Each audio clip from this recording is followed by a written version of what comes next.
What's going on, guys? It's Rachel here, back again with another amazing Cricut hack video for you. If you do not know who I am or what I do, I am a producer over at makersgonnalearn.com, your ultimate die cutting community. If you guys have a die cutting machine, you need to click the link in the description below because you are missing out. Our amazing membership website has over 3,000 digital cut files, over 300 amazing fonts for you guys to use. We have printable guides, a members only Facebook group. We offer free commercial licensing and amazing free e-courses to our yearly members, as well as those fonts. And guys, more fonts and cut files are added every single month. There is so much goodness in the membership, so be sure to check it out. And without further ado, we want to show you guys 5 hidden settings on your Cricut and in Design Space that you guys can use to level up your crafting today and be able to craft quicker and easier and just know the in and outs of your die cutting machine and Design Space. It's so important to be able to know exactly what you're using, and Design Space is no different. So there's a lot in Design Space. There's a lot of tabs, there's a lot of buttons you can press, and there are a lot of little hidden features that most people do not talk about.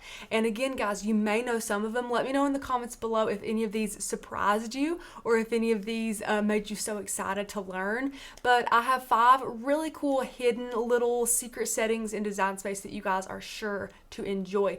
Now, these are simple, okay? These aren't super hard. It's not going to, magically do anything in Design Space. It's things you guys can do to make your lives easier, and I can't wait to share them with you. So let's hop on over in Design Space and I will break all of these down. Alright guys, here we are in Design Space, and we just have one of our little camper files here from Makers Gonna Learn, but it's not really about the file that matters today. The very first tip I want to show you guys is how to remove grids from your canvas. So this whole thing is your canvas, everything other than this little camper. So if I hide the camper, this whole thing is just like a blank open canvas for you guys. Okay, so if you see the word canvas and you go down just a little bit, you should see your undo arrow. That's where your mouse should be. So if you go down another little bit, you want to be in that little bitty tiny square in the very corner of your canvas between 0 and 0. There should be one of those little zeros underneath you and one of them to the right of you. So put your mouse right in the middle there, and then you're going to click. So if you click once, you can see that it has removed your little squares. If you click another time, it will remove all of your squares, and then you guys have a big open canvas without any grid lines. Now, grid lines, you might want them for certain projects, you might not want them for certain projects. It's definitely personal preference here. So again, you can go right back up to that little corner piece and click it again and have them both. Take off the little ones, take off the big ones, both. So that's one little kind of secret little hack there that people don't normally tell you, and I think it's pretty hidden, guys. I haven't heard about it a lot. I've only seen it done a couple of times, and for some people that may get overwhelmed easy or maybe just starting out, it might be easier to have a blank canvas for you guys to work with. So we're just going to go ahead and leave that blank, and we're going to unhide our little camper here. So here's our little camper, and let's just say, for argument's sake, that I want to create a lot of these. Okay, so if I want to size this down a little bit, so you can go over here, you can double click if you want to and duplicate like that, or you can go up to the layers panel, right under that make it button. You can see duplicate and delete are both available for us to use. You could hit that, or guys, another amazing hack, if you go ahead and click make it and you are onto this screen, look at the top left of your screen right under where it says prepare one mats, project copies. So right over here in our project copies, if we want to easily be able to do this,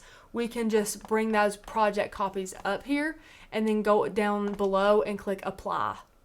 And that will automatically give us the project copies that you want. And this is great also if you don't want to waste paper or anything like that.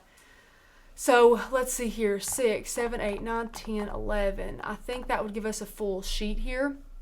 Let's see. Oh, it made it on 2 sheets for us. See?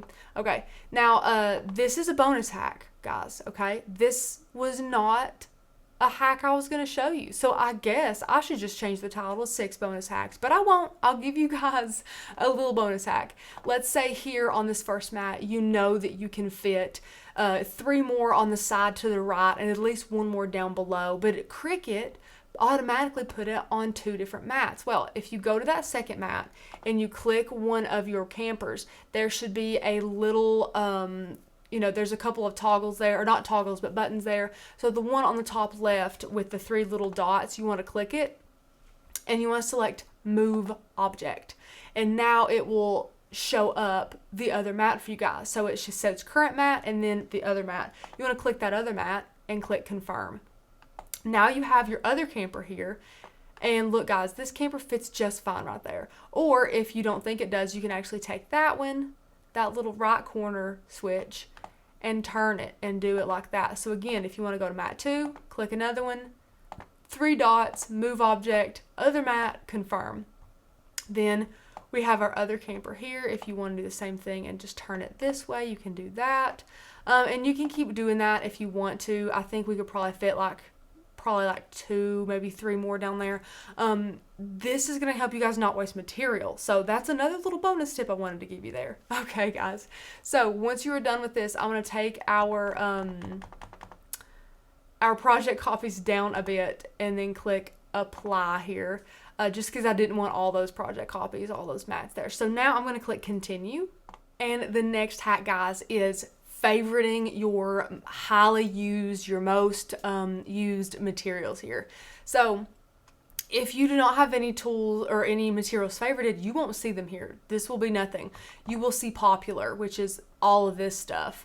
But if you want to favorite a material, all you have to do is click Browse All Materials. And let's see here, what's something that I haven't favorited.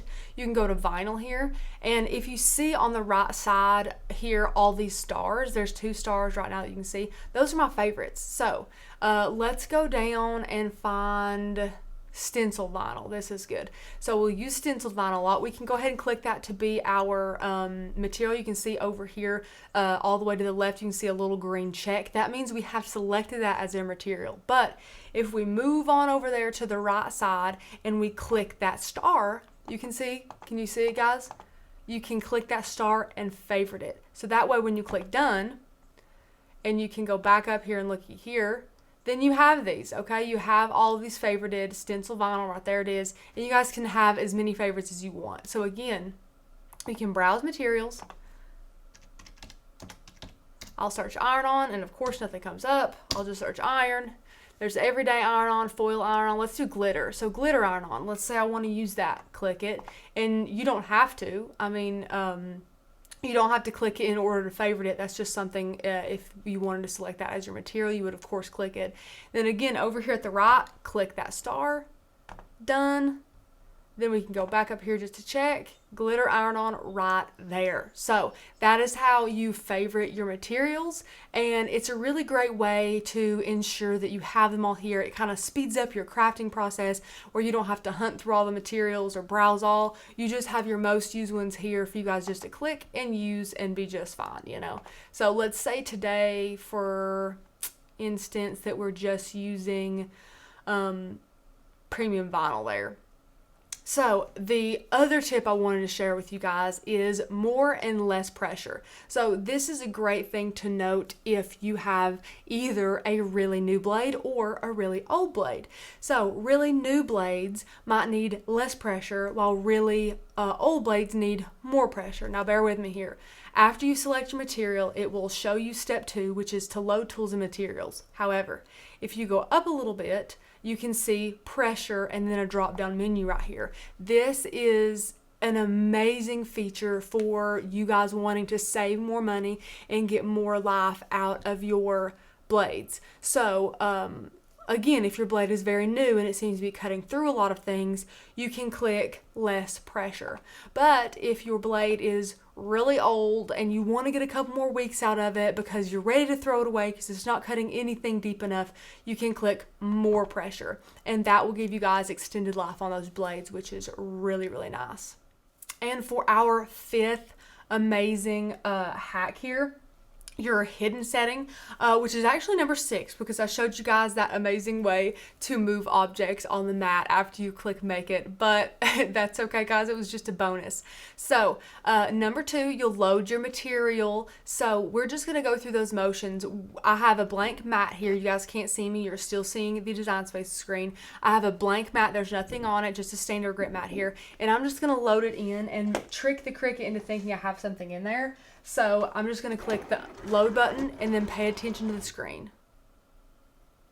Okay, I hope you guys caught that. Number 2 disappeared, and then now number 3 pops up. Now guys, if you're anything like me, you're not even going to look at Design Space after you load your mat. You've set your material, you set your pressure, there's nothing else to see here, so you just load your mat and click that flashing Cricut button. But I urge you to look up at your screen after you do load in your mat, because down here you will see this toggle switch here right under number 3 that says press go, and it says fast mode. So fast mode is a tool that you guys can use if you are maybe in a little bit of a hurry, or you are making something very large that will take a long time. Now that doesn't mean that if you're making something large that is detailed that you should click this. So while fast mode is a good feature to use in certain aspects, I am not a lover of fast mode. Now Tanner does, guys. Tanner loves fast mode. He will use fast mode all the time. However, I'm just not that risky. So some things you most definitely would not want to use fast mode on are any thinner cardstocks, any kind of vellum or anything like that. Just really thin materials, tissue paper, things like that. You do not want to use fast mode on. Now fast mode is perfectly fine if you're cutting out a 8x8 heart decal for somebody, or if you're doing one of our cut files that are relatively large and not super detailed. But if you guys are doing, you know, something really detailed like a little tile file font, or really a long quote that's made in scripty font that you guys have welded together, you might not want to make the choice of turning fast mode on for that particular project. Now again, it is totally up to you. I choose not to use it more than I do use it. Tanner uses it all the time. It's just one of those things where you guys need to test and see if you like it or not. But of course, be wary of the materials you do use that setting on. In my mind, I feel like, I'm going to go on a rant, guys. I feel like if Cricut meant to have fast mode, then it should just be fast all the time. So I feel like it's a gamble when you choose to do fast mode. Now everybody is different. Some people love it, some people do not. Use it whenever you want to. Check it out, you know, try it out. I'm sure it's fine on a lot of different things. So there is fast mode, guys. That is how you can turn fast mode on. It does make your machine work a little harder, go a little faster, and guys, it's louder. I wish we had a little clip to compare how loud it was for fast mode versus no fast mode, but you know your Cricut is really working hard on fast mode. Anyways, guys, that is fast mode. So that is the 5th and final amazing little hidden setting there, and I hope that you all have enjoyed them. Guys, how cool were those amazing hidden settings?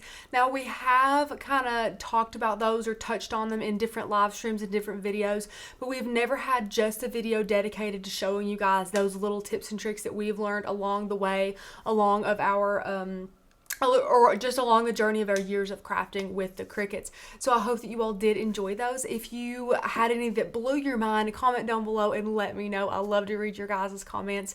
And some of them you probably have seen, or maybe some of you really skilled Cricketers out there already know them all. If so, that is amazing. We are so happy for you. But if you are just starting out with your Cricut, first of all, congratulations. You will love your machine, and good for you looking around the internet for things to make you a better crafter. We are very proud of you for that.